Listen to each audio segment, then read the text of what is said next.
Live from KSAT 12, the Nightbeat starts right now. We begin tonight with this heartbreaking video of a businesswoman pulling up to see her shop on fire.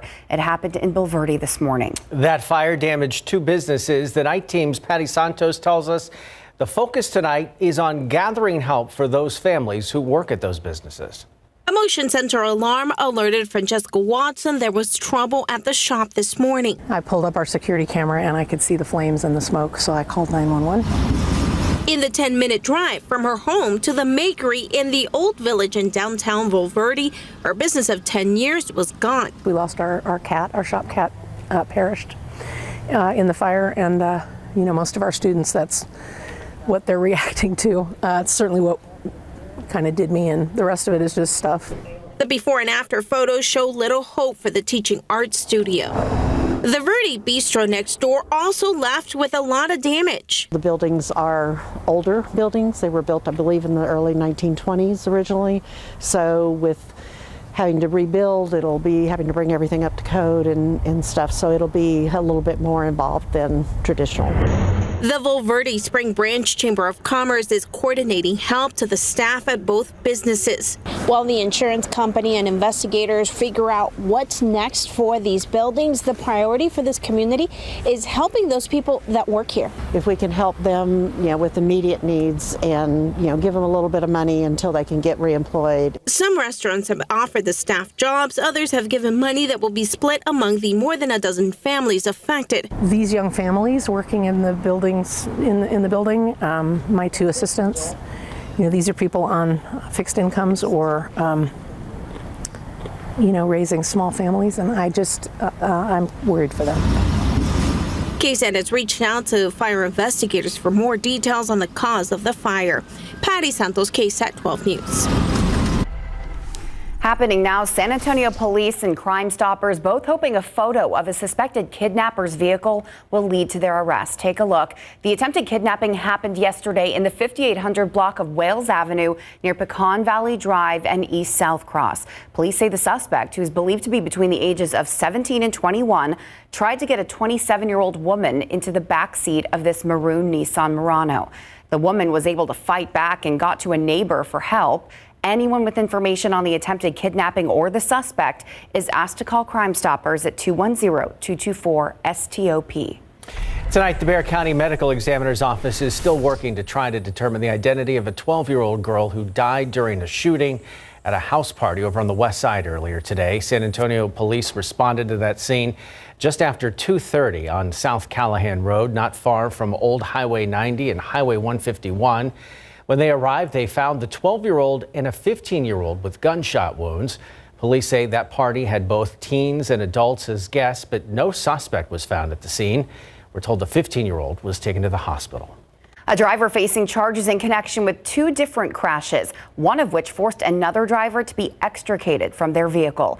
The last crash happened around 11 last night on Southwest Military Drive near Somerset Road and I-35. San Antonio police say a Honda was stopped at a red light when a speeding Dodge car crashed into the front of it. That wedged the Honda in between the Dodge and another vehicle behind it, leading to that extrication.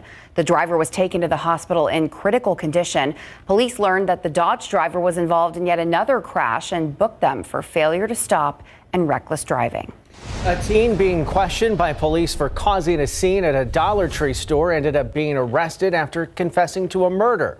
19-year-old Sebastian Segovia, seen here, is charged with capital murder. Segovia was taken into custody at the Dollar Tree on Fredericksburg Road, and during questioning, he told police he wanted to speak to a homicide detective about a murder he had committed late last month. Then he confessed to stabbing a man in the neck 3 times at an apartment complex on Fredericksburg Road. That victim has later been identified as 37-year-old Robert Hurley. Segovia's bond is now been set at $750,000. The day after what would have been her 45th birthday, hundreds gathered in Uvalde today for the Eva Mireles Memorial Run. The brave teacher died at Robb Elementary almost 9 months ago. As the night team's Lee Waldman reports, the money raised today will go towards a scholarship.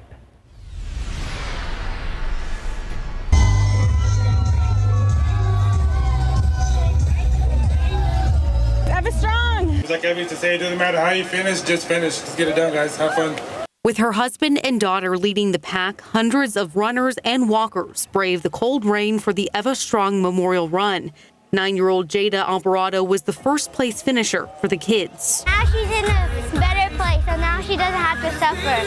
But now she can know that me and my mom will always support her. Over 400 people signed up to run in person and virtually. Alyssa Martinez, one of Eva's relatives, says it means the world that so many people came to support. It's amazing. It's amazing to see it's raining and people are still coming, so it's a great turnout. Even though there's an official start and finish and first place medals given out today, this race is about more than just your finish time.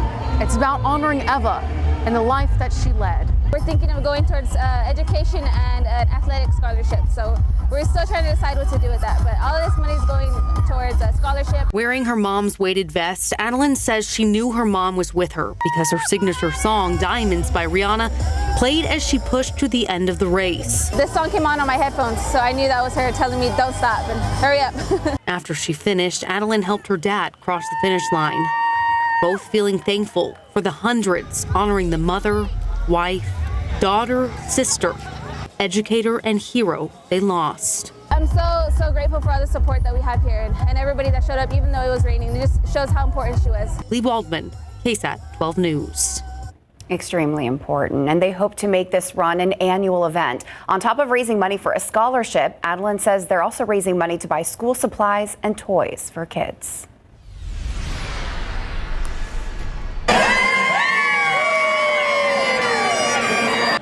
Back here in San Antonio, visitors to the Riverwalk were gifted another St. Patrick's Day parade the day after St. Patrick's Day. We turned the river green again in celebration of St. Patrick's Day. It was also a free day for the parade, and that river has been dyed green since 1968 with a dye that is eco-friendly, and it takes about 25 gallons to spread all throughout the downtown area. This year's parade featured 12 Irish-themed decorated floats with Irish entertainment. Of course, there were bagpipes and all sorts of people wearing green.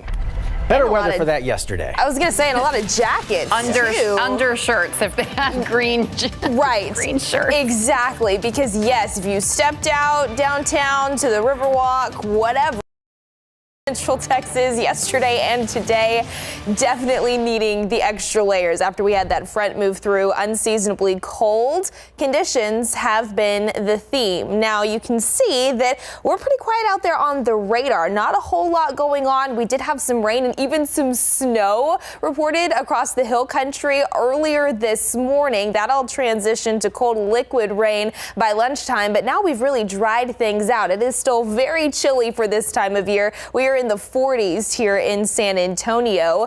Still going to need that jacket for the back half of the weekend. A chilly Sunday in store. A few more showers, though, possible overnight tonight and early tomorrow morning, mainly southwest of San Antonio.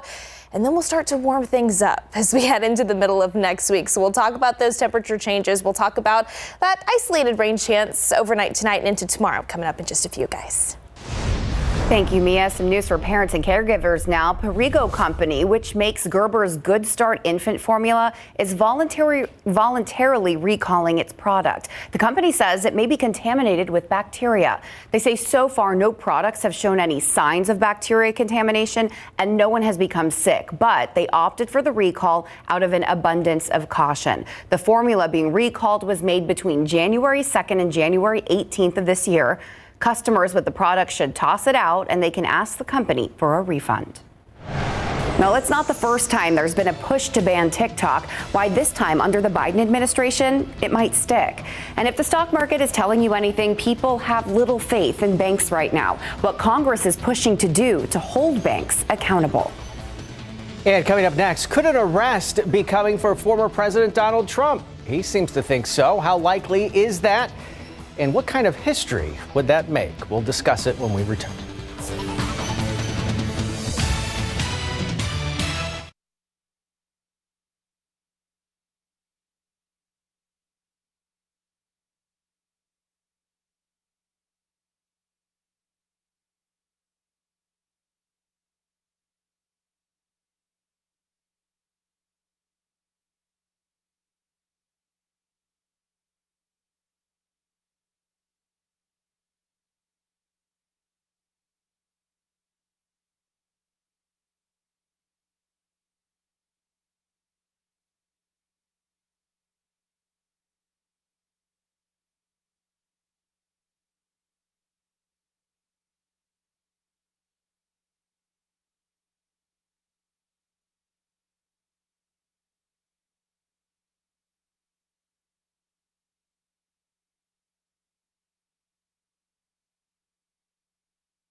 In an unexpected social media post, former President Donald Trump says he expects to be arrested on Tuesday, and he called for protests. This comes as New York law enforcement prepares for a possible indictment after a years-long investigation into the former president's alleged role in a hush money scheme and cover-up. Isabel Rosales tells us how likely this possible indictment could be. On Saturday, former President Donald Trump making this post, lashing out, saying he expects to be arrested on Tuesday of next week, writing, "Protests, take our nation back." The possible indictment comes as Manhattan's prosecutors investigate Trump's alleged role in a $130,000 hush money payment made to adult film star Stormy Daniels days before the 2016 presidential election. The former president has denied wrongdoing and did not reveal details on why he expects to be indicted. His spokesperson said he did not receive notification about any possible indictment from prosecutors. The events of this case stretch back 6 or 7 years. It's tracking his. So all of this creates a bit of a mess, both legally but sort of practically.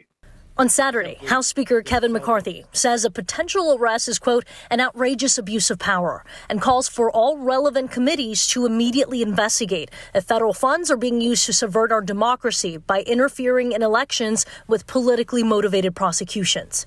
If the former president is indicted, it would mark a historic first. That means you've got a prisoner who's arriving in a motorcade with a security cordon, escorted by armed Secret Service agents. You'd have to go through that process of getting his fingerprints, shooting his mug shots. On Monday, another witness is expected to testify before a grand jury in Manhattan. It's not clear whether this would be the final witness before voting on a possible indictment. I'm Isabel Rosales reporting. Many folks just enjoyed spring break or enjoying what's left of it, but the old calendar says, guess what? It's still winter and I'm not quite done yet. Yeah, exactly. Surprise. Although, you know, at San Antonio, I say this, no matter what the holiday or the weather is, we're going to get out and celebrate. Yes. Yeah. Of course. Yeah. Let's have a parade. Exactly. Of course. Spring break is kind of that time of year where you also never know what you're going to get. It can be cold, it can be hot. We had a little bit of both this past week, but something that we don't often talk about in the middle of March here in South Central Texas is a dusting of snow on grassy and elevated surfaces. And for folks up in the hill country, take a look at these photos early this morning when the sun came up. That is exactly what they found. This photo was sent in via KSAT Connect from a viewer in Hunt, Texas, out in Kerr County. Then as we take a little jog over to the west in Edwards County, this was the scene earlier this morning over in Rock Springs. So we had that front that moved in early yesterday, and of course that brought with it unseasonably cold temperatures. And with just enough moisture out there in the hill country earlier this morning, yes, we were able to see some snowflakes mixed in with some of that cold rain. But that all transitioned to liquid rain by lunchtime. We had some light rain here in San Antonio throughout the day. But now, late this Saturday night, we are pretty quiet and dry out there. And generally, that's going to be the theme here over the next few hours. But we're not entirely finished with the rain chances just yet. In fact, notice after about 2 a.m., especially for areas south and west of San Antonio, so portions of the Winter Garden and then closer to the Rio Grande, we could find some scattered showers develop. That continues by wake-up time Sunday throughout the first half of the day. Again, really, if you live in our far southwestern counties, probably a good idea to take the umbrella and the rain gear with you if you are stepping out for any Sunday morning activities, as well as a jacket, because it is going to be another unseasonably cold day to wrap up the weekend. But then as we head into Sunday afternoon, once again, we quiet things down out there on the radar, and maybe some of that cloud cover breaking up just a touch here near Bexar County and San Antonio could lead way to a few peaks of sunshine. That could help temperatures really climb into the mid to upper 50s. Of course, still much colder than where we should be for this time of year. First day of spring is on Monday. Not feeling like it. Low 50s for those daytime highs. And then we'll start to see that warming trend take back over by Tuesday. We're in the mid 60s, and then 70s and 80s return by Wednesday and into Thursday of next week. Right now, though, far from it. tonight. 44 officially over at SA International, 41 in Helotes, 47 down at Stinson, 46 in Seguin. Upper 30s already. Comfort, Kerrville, Bandera checking in at 38 degrees through the overnight hours. Cloud cover still in place. It'll be a cold start to our Sunday morning. Upper 30s and low 40s. Definitely wanting to bundle up. We're around 47 by lunchtime here in San Antonio. And then again, those daytime highs look to climb into the mid to upper 50s across a good portion of south central Texas for the back half of the weekend. Another cold start in store Monday. And that'll be another cooler than average day as well. Low 50s with about a 20% chance for a few isolated showers. Most of us stay dry. Cloud cover sticks with us there as well, adding to that winter-like feel. And then Tuesday will start to warm things up a little bit more so to the tune of mid 60s for those daytime highs. But a high pressure system is going to be anchored off to our east. And once again, winds will then be out of the south here in South Texas. So the humidity is going to start to return by the middle of next week as well, helping those temperatures warm, not just in the mornings, but yes, in the afternoons. Again, upper 70s by Wednesday, morning fog and drizzle for a few days there as well. Low 80s by Thursday. Then our next front moves through Thursday night and early Friday. A few isolated storms, and then temperatures not nearly as cold on the backside of that one as what we've seen this weekend, guys. Okay, I guess we'll suppose we can let it be spring. I really enjoyed winter's last year. Me too. It can stick around as long as it likes. All right, DeJounte Murray made a return trip to San Antonio. That's right. The Spurs, first of all, have to get back in gear after a really tough loss to Memphis yesterday. We'll ask them what went wrong down the tail end of that game. Plus, as Tim mentioned, DeJounte Murray back in town for the first time since he was traded, this time as an Atlanta Hawk. We catch up with him next.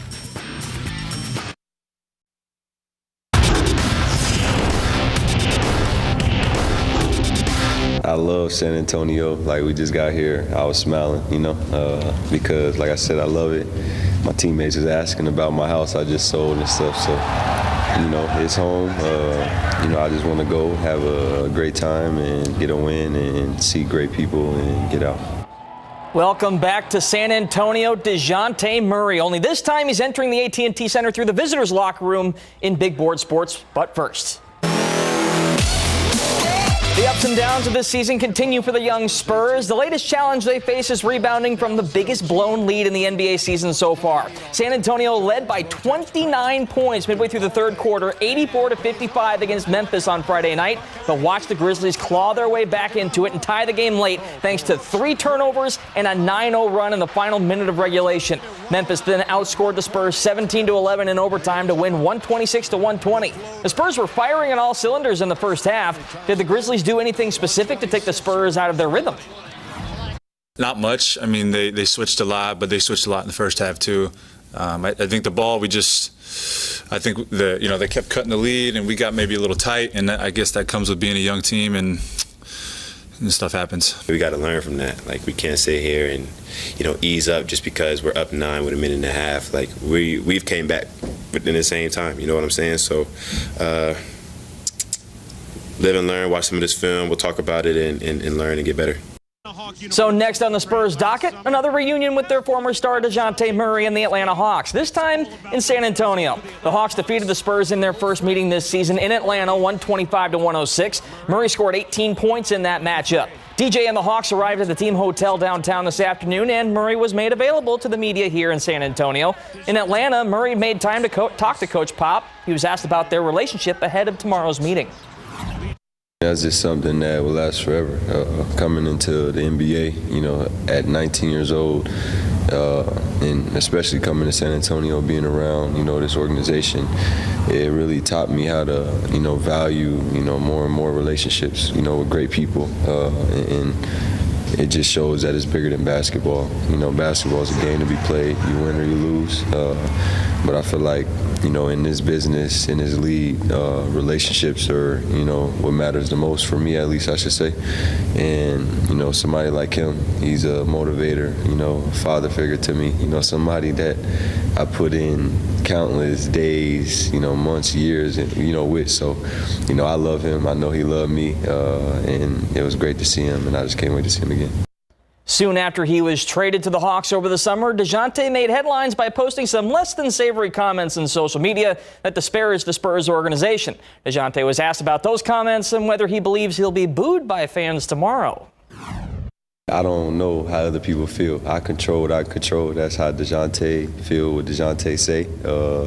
You got a lot of people that's mad. You got a lot of people that's happy. But like I said, the real people that are real humans, and they understand that it's appropriate for us to say how we feel. And we shouldn't get judged because we have more money than you or we have more fame than you. You know, I feel like those are the ones that's going to show me the love that, you know, I deserve. Because at the end of the day, like I said, I love this city. I love San Antonio Spurs organization, Austin Spurs. Like, I love everything about it. So, you know, however it goes. But I'm excited to see the people that, you know, I love and care. So here is the matchup. Spurs and Hawks will tip off tomorrow afternoon at the AT&T Center at 3 p.m. Coming up later in sports, the Brahmas are finally back home, and they've made some changes at the quarterback position, one of many things to look forward to tomorrow night. Sounds like DeJounte has learned a few things. You'd think so. Yes.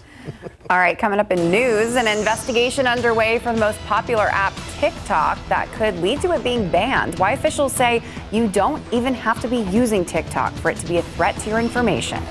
And the fallout from the recent bank failures continues. This is reports of insider trading now making headlines. We'll have the latest next.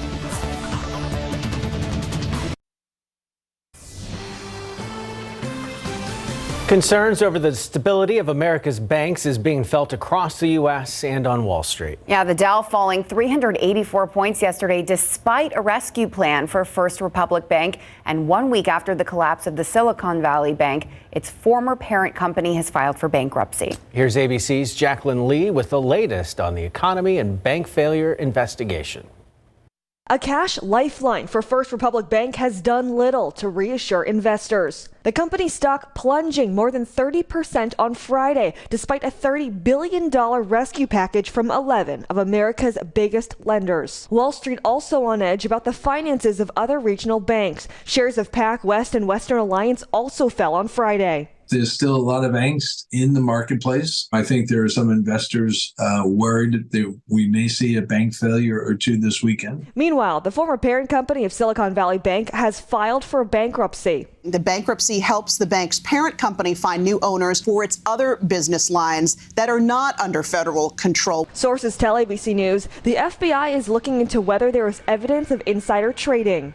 Government filings show Silicon Valley Bank's CEO, Greg Becker, sold $3.6 million in stock through a trust just weeks before its failure. His lawyer saying in a statement to the New York Times that Becker conducted himself properly at all times. I feel confident that the regulators are looking at this. And I would be surprised if they weren't. President Biden has urged Congress to approve tougher penalties for executives of failed banks, including clawbacks for their compensation and stock sales, fines, and limitations preventing them from working at other banks. Overseas, longtime troubles at Credit Suisse came to a head earlier this week. According to Bloomberg and the Wall Street Journal, UBS is in talks to take over all or part of Credit Suisse Group, which could involve a government backstop, part of an effort by Swiss and global authorities to restore trust in the banking system.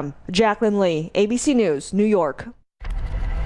A senior Memphis police officer who was on scene during the arrest of Tyree Nichols was able to retire before he could be fired. That's according to new documents obtained by CNN. In his retirement letter, Lieutenant Dwayne Smith wrote, quote, "It was not an easy decision. I came to realize that the time has come to move on," end quote.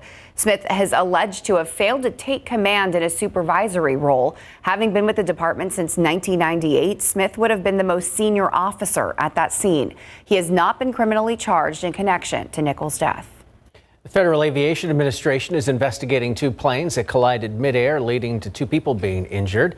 It happened at Falcon Field yesterday in Mesa, Arizona. Officials on the scene confirmed the first airplane landed without incident, while the second plane crashed while landing. Officials say the crash occurred because the plane's landing gear failed. A witness described the sound of the incident as a car crash. The plane, which has a U.S. Air Force label on the side, shows severe damage to the tail of that aircraft. Now to a growing security concern over TikTok. Sources telling ABC News the Justice Department is investigating alleged spying by some employees of the social media app's parent company. ABC's Aaron Katursky tells us about the new scrutiny the company is facing. Federal prosecutors and the FBI are investigating TikTok's parent company for possible surveillance of journalists who cover the technology industry. ByteDance, TikTok's parent, has acknowledged 4 employees inappropriately obtained data of some U.S. TikTok users, including 2 journalists. In a statement, the company condemned the actions of those involved and said they're no longer employed. But that's no reassurance to the Biden administration, which has pushed ByteDance to sell the app or face a possible ban. We've expressed concerns over China's potential use of software platforms that could endanger or threaten America's safety and their national security. TikTok says a sale would make no difference to U.S. national security, and experts say a nationwide ban may not stop the app from collecting Americans' data. You don't actually even have to use TikTok, and never had used TikTok, for TikTok to have your first name, email addresses, maybe your even patient records. TikTok's trackers, called pixels, can be embedded in websites that have nothing to do with the app. Open those web pages, say to shop or make an appointment, TikTok knows, and it knows everything you type into those pages. While other technology companies also sprinkle their pixels throughout the internet, the concern with TikTok is the harvested data ending up in China. Where do you go? Where do you travel? Where do you live? And everything else about your day-to-day life. So that really makes an easy case for someone to influence.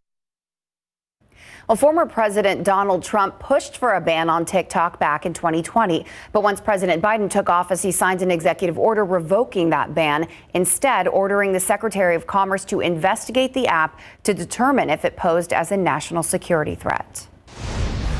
Some Irish whiskey may seem appropriate around this time of year, but you'll be in good company if you keep your hooch domestic. American-made whiskey sales rose nearly 11% last year to reach more than $5 billion. And guess who's buying all that booze? Not us. Countries in Europe are the biggest importers of American whiskey. Exports grew 30% last year to reach $1.28 billion. And just remember, you can't call it Scotch if it wasn't distilled in Scotland, or bourbon if it wasn't distilled in Kentucky. California's governor says a new state contract will cut insulin costs by 90%. Governor Gavin Newsom, his office announcing today, California's Healthcare Services Department has a deal with Civica RX. The company is a nonprofit generic drug company which has the support of hospitals, insurers, and philanthropic organizations. Last year, Civica announced plans for the manufacture and sale of insulin at no more than $30 a vial across the U.S. by 2024. Typical list price for brand name insulin products usually comes in around $300 per vial. From insulin to vaccines, they haven't been in the news in a while, and a new study shows that there could be an impact about that data when it comes to long COVID. We'll explain when we come back.